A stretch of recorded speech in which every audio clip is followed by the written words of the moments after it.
오늘 우리에게 주시는 하나님의 말씀은 구약 성경 역대하 9장, 10장, 11장, 12장 말씀입니다. 역대하 제9장. 스바의 여왕이 솔로몬의 명성을 듣고 여러 가지 어려운 질문으로 그를 시험하여 보려고 예루살렘으로 그를 찾아왔다. 그는 많은 수행원을 데리고 또 여러 가지 향료와 많은 금과 보석들을 낙타에 싣고 왔다. 그는 솔로몬에게 이르자 마음속에 품고 있는 온갖 것들을 다 물어보았다.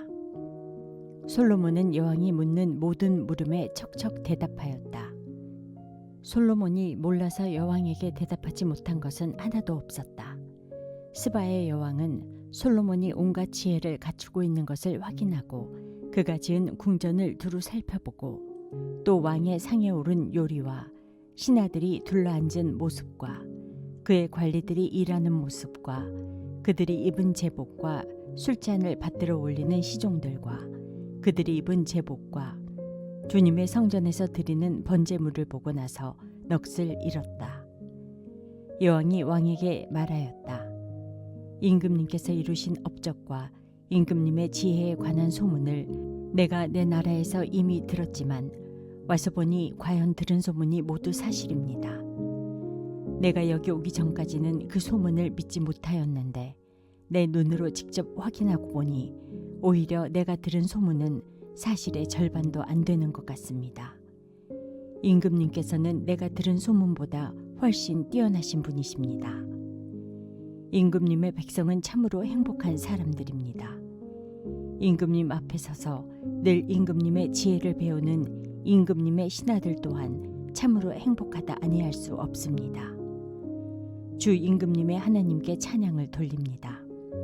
하나님께서는 임금님을 좋아하셔서 임금님을 그의 보좌에 앉히시고 주 하나님을 받드는 왕으로 삼으셨습니다. 임금님의 하나님께서는 이스라엘을 사랑하셔서 그들을 영원히 굳게 세우시려고 임금님을 그들 위에 왕으로 세우시고 공평과 정의로 다스리게 하셨습니다. 그런 다음에 여왕은 금 120달란트와 아주 많은 향료와 보석을 왕에게 선사하였다. 솔로몬 왕은 스바의 여왕에게서 받은 만큼 그렇게 많은 향료를 다시는 어느 누구에게서도 더 받아본 일이 없다. 히람의 일꾼들과 솔로몬의 일꾼들도 오빌에서 금을 실어왔다. 그들은 백단목과 보석도 가져왔다. 왕은 이 백단목으로 주님의 성전과 왕궁의 계단을 만들고 합창단원이 쓸 수금과 검은고를 만들었다. 이와 같은 백단목은 일찍이 유다 땅에서는 본 일이 없었다. 솔로몬 왕은 스바의 여왕이 가져온 것보다 더 많이 주었을 뿐만 아니라 여왕이 요구한 대로 가지고 싶어하는 것을 모두 주었다. 여왕은 신하들과 함께 자기의 나라로 돌아갔다. 해마다 솔로몬에게 들어오는 금의 무게가 666달란트나 되었다. 이 밖에도 관세 수입과 외국과의 무역에서 벌어들인 것이 있고 아라비아의 모든 왕들과 국내의 지방 장관들이 보내오는 금도 있었다. 솔로몬 왕은 금을 두드려 펴서 입힌 큰 방패를 200개나 만들었는데 방패 하나에 들어간 금만 해도 600세겔이나 되었다. 그는 또 금을 두드려 펴서 입힌 작은 방패를 300개나 만들었는데 그 방패 하나에 들어간 금은 300세겔이었다. 왕은 이 방패들을 레바논 수풀궁에 두었다. 왕은 또 상하로 큰 보좌를 만들고 겉에 순금을 입혔다. 그 보좌로 오르는 층계는 계단이 6이었으며 보좌에 붙은 발받침대는 금으로 만든 것이었다. 앉은 자리 양쪽에는 팔걸이가 있고 팔걸이 양옆에는 사자상이 하나씩 서 있었다. 6개의 계단 양쪽에도 각각 6개씩 12개의 사자상이 서 있었다. 일찍이 어느 나라에서도 이렇게 만들지는 못하였다. 솔로몬 왕이 마시는 데 쓰는 모든 그릇은 금으로 되어 있었고 레바논 수풀궁에 있는 그릇도 모두 순금으로 만든 것이었다. 솔로몬 시대에는 은은 귀금속 축에 들지도 못하였다. 왕의 배들은 히람의 일꾼들을 태우고 다시스로 다니며 새 해마다 한 번씩 금과 은과 상아와 원숭이와 공작새들을 실어오곤 하였다. 솔로몬 왕은 재산에 있어서나 지혜에 있어서나 이 세상의 어떤 왕보다 훨씬 뛰어났다. 그래서 세상의 모든 왕들은 솔로몬을 직접 만나서 하나님께서 그의 마음속에 넣어주신 지혜의 말을 들으려고 하였다. 그리하여 그들은 각자 은그릇과 금그릇과 옷과 갑옷과 향료와 말과 노새를 예물로 가지고 왔는데 해마다 이런 사람들의 방문이 그치지 않았다. 병거 끄는 말을 메어두는 마구간만 하더라도 솔로몬이 가지고 있던 것이 4,000칸이나 되었다. 기병은 12,000명에 이르렀다. 솔로몬은 그들을 병거 주둔성과 왕이 있는 예루살렘에다가 나누어서 배치하였다. 그는 유프라테스 강에서부터 블레셋 영토에 이르기까지 또 이집트의 국경에 이르기까지 모든 왕을 다스렸다. 왕의 덕분에 예루살렘에는 은이 돌처럼 흔하였고 백향목은 세펠라 평원지대의 뽕나무만큼이나 많았다. 솔로몬은 이집트에서 그리고 다른 모든 나라에서 군마를 사들였다. 솔로몬의 나머지 행적은 처음부터 끝까지 나단 예언자의 역사책과 실로 사람 아히야의 예언서와 이도 선견자의 묵시록 곧 이도가 느밧의 아들 여로보암에 대하여 쓴 책에 기록되어 있다. 솔로몬은 예루살렘에서 40해 동안 온 이스라엘을 다스렸다. 솔로몬은 죽어서 그의 아버지 다윗의 성에 묻혔다. 그의 아들 르호보암이 그의 뒤를 이어 왕이 되었다. 역대하 제10장. 온 이스라엘이 르호보암을 왕으로 세우려고 세겜에 모였으므로 르호보암이 세겜으로 갔다. 느밧의 아들 여로보암이 이 소식을 들었다. 그는 솔로몬 왕을 피하여 이집트에 가 있었는데 이 소식을 듣고 이집트에서 돌아왔다. 사람들이 여로보암을 불러내니 그와 온 이스라엘이 르호보암에게 가서 이렇게 말하였다. 임금님의 아버지께서는 우리에게 무거운 멍에를 메우셨습니다.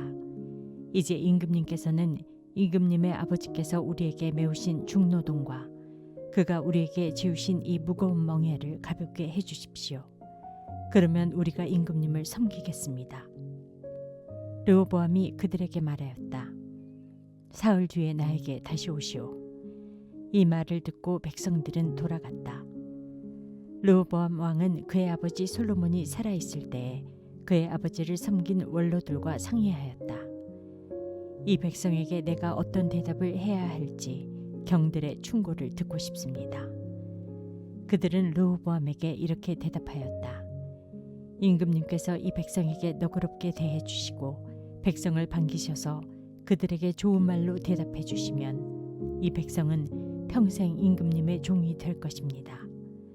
원로들이 이렇게 충고하였지만 그는 원로들의 충고를 무시하고 자기와 함께 자라 자기를 받드는 젊은 신하들과 의논하며 그들에게 물었다. 백성이 나에게 선친께서 메어주신 멍에를 가볍게 해달라고 요청하고 있어. 이 백성에게 내가 어떤 대답을 해야 할지 그대들의 충고를 듣고 싶소. 왕과 함께 자라난 젊은 신하들이 그에게 말하였다. 이 백성이 임금님의 아버지께서 그들에게 메우신 무거운 멍에를 가볍게 해달라고 임금님께 요청하였습니다. 그러나 임금님께서는 이 백성에게 이렇게 말씀하십시오. 내 새끼손가락 하나가 내 아버지의 허리보다 굵다. 내 아버지가 너희에게 무거운 멍에를 메우셨으나 나는 이제 너희에게 그것보다 더 무거운 멍에를 메우겠다. 내 아버지께서는 너희를 가죽 채찍으로 매질하셨으나 나는 너희를 쇠 채찍으로 치겠다 하고 말씀하십시오. 왕이 백성에게 사흘 뒤에 다시 오라고 하였으므로 여로보암과 온 백성이 사흘째 되는 날에 르호보암 앞에 나아왔다.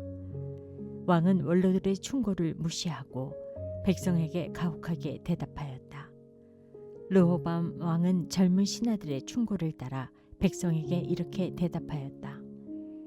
내 아버지가 당신들에게 무거운 멍에를 메우셨으나 나는 이제 당신들에게 그것보다 더 무거운 멍에를 메우겠소. 내 아버지께서는 당신들을 가죽 채찍으로 매질하셨으나 나는 당신들을 쇠채찍으로 치겠소. 왕이 이처럼 백성의 요구를 들어주지 않았으니 하나님께서 일이 그렇게 뒤틀리도록 시키셨던 것이다. 주님께서 이미 실로 사람 아히야를 시키셔서 느바세 아들 여로보암에게 하신 말씀을 이루시려는 것이었다. 온 이스라엘은 왕이 그들의 요구를 전혀 듣지 않는 것을 보고 왕에게 외쳤다. 우리가 다윗에게서 받을 몫이 무엇이냐? 이새의 아들에게서는 받을 유산이 없다. 이스라엘아, 각자 자기의 장막으로 돌아가라. 다윗이여, 이제 너는 너의 집안이나 돌보아라. 그런 다음에 온 이스라엘은 각자 자기들의 장막으로 돌아갔다. 그러나 유다의 여러 성읍에 살고 있는 이스라엘 자손은 르호보암의 통치 아래에 남아 있었다. 르호보암 왕이 강제 노독 감독관 하도람을 이스라엘 자손에게 보내었더니 이스라엘 자손이 그를 돌로 쳐서 죽였다. 그러자 르호보암 왕은 급히 수레에 올라서 예루살렘으로 도망하였다. 이렇게 이스라엘은 다윗 왕조에 반역하여 오늘에 이르렀다. 역대하 제11장. 르호보암이 예루살렘에 이르러 유다와 베냐민 가문에 동원령을 내려서 정병 18만 명을 소집하였다. 그는 이스라엘과 싸워서 왕국을 다시 르호보암에게 돌리려고 하였다. 그러나 그때 주님께서 하나님의 사람 스마야에게 말씀하셨다. 너는 솔로몬의 아들 유다의 르호보암 왕과 유다와 베냐민 지방의 온 이스라엘에게 이 말을 전하여라. 나 주가 말한다. 일이 이렇게 된 것은 내가 시킨 것이다. 너희는 올라가지 말아라. 너희의 동족과 싸우지 말고 각자 집으로 돌아가거라. 그들은 이러한 주님의 말씀을 듣고 여로보암을 치러 가던 길을 멈추고 돌아섰다. 르호보암은 예루살렘에 자리 잡고 살면서 유다 지방의 성읍들을 요새로 만들었다. 베들레헴과 에담과 드고아와 벳술과 소고와 아둘람과 가드와 마레사와 십과 아도라임과 라기스와 아세가와 소라와 아얄론과 헤브론이 그가 유다와 베냐민 지방에 세운 요새 성읍들이었다. 그는 이 요새 성읍들을 강화하고 거기에 책임자를 임명하고 양식과 기름과 술을 저장하여 두었다. 각 성읍마다 방패와 창을 마련하여 두어 성읍들을 크게 강화하였다. 이렇게 유다와 베냐민은 르호보암의 통치하에 들어갔다. 이스라엘 전국에 있던 제사장들과 레위 사람들이 모두 자기들이 살던 지역을 떠나 르호보암에게로 왔다. 레위 사람들이 목장과 소유지를 버리고 유다와 예루살렘으로 온 것은 여로보암과 그의 아들들이 그들에게 주님을 섬기는 제사장 직분을 수행하지 못하게 하고 따로 제사장들을 세워서 여러 산당에서 순념소 우상과 자기가 만든 송아지 우상을 섬기게 하였기 때문이다. 이 밖에도 이스라엘 모든 지파들 가운데서 주 이스라엘의 하나님의 뜻을 찾기로 마음을 굳힌 이들이 주 조상의 하나님께 제사를 드리려고 레위 사람을 따라 예루살렘에 왔다.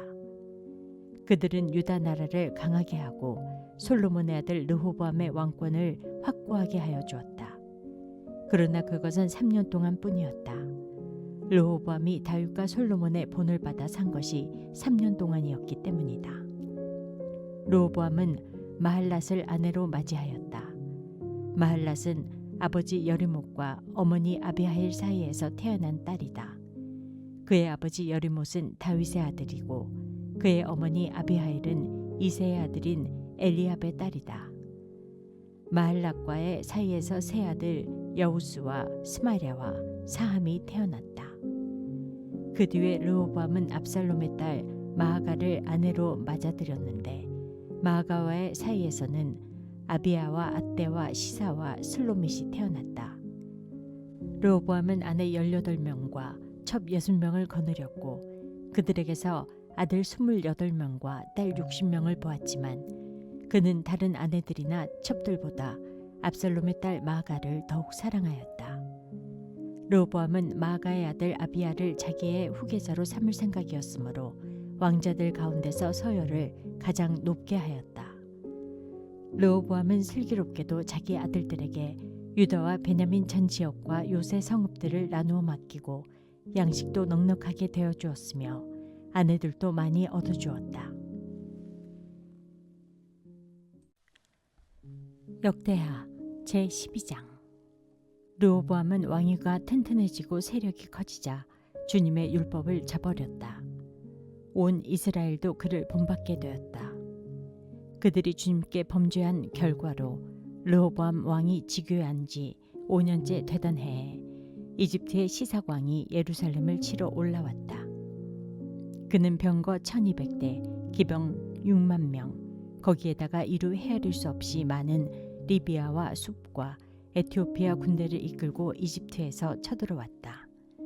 시삭은 유다 지방의 요새 성읍들을 점령하고 예루살렘까지 진군하여 왔다. 그때 유다 지도자들이 시삭에게 쫓겨 예루살렘에 모여 있었는데 스마야 예언자가 르호보암과 지도자들을 찾아와서 말하였다. 주님께서 이렇게 말씀하십니다. 너희가 나를 버렸으니 나도 너희를 버려 시삭의 손에 내주겠다. 그러자 이스라엘 지도자들과 왕은 자신들의 잘못을 뉘우치고 주님께서는 공의로우십니다 하고 고백하였다. 주님께서는 그들이 이렇게 잘못을 뉘우치는 것을 보시고 다시 스마야에게 말씀을 내리셨다. 이렇게 잘못을 뉘우치니 내가 그들을 멸하지는 않겠으나 그들이 구원을 받기는 해도 아주 가까스로 구원을 받게 하겠다. 내가 내 분노를 시삭을 시켜서 예루살렘에 다 쏟지는 않겠으나 그들이 시삭의 종이 되어 보아야 나를 섬기는 것과 세상 나라들을 섬기는 것이 어떻게 다른지 깨닫게 될 것이다. 이집트의 시삭왕이 예루살렘을 치러 올라와서 주님의 성전 보물과 왕실 보물을 하나도 남기지 않고 다 털어갔다. 솔로몬이 만든 금방패들도 가져갔다. 그래서 르호보암 왕은 금방패 대신에 놋방패들을 만들어서 대궐 문을 지키는 경호 책임자들에게 주었다. 왕이 주님의 성전에 들어갈 때마다 경호원들은 그 놋방패를 들고 가서 경호하다가 다시 경호실로 가져오곤 하였다. 르호보암이 잘못을 뉘우쳤기 때문에 주님께서는 그에게 진노를 거두시고 그를 완전히 멸하지는 않으셨다. 그래서 유다 나라는 형편이 좋아졌다. 이렇게 하여 르호보암 왕은 예루살렘에서 세력을 굳혀 왕의 직무를 수행하였다. 르호보암이 왕위에 올랐을 때에 그는 41살이었다. 그는 주님께서 이스라엘 모든 지파 가운데서 택하여 당신의 이름을 두신 도성 예루살렘에서 17년간 다스렸다.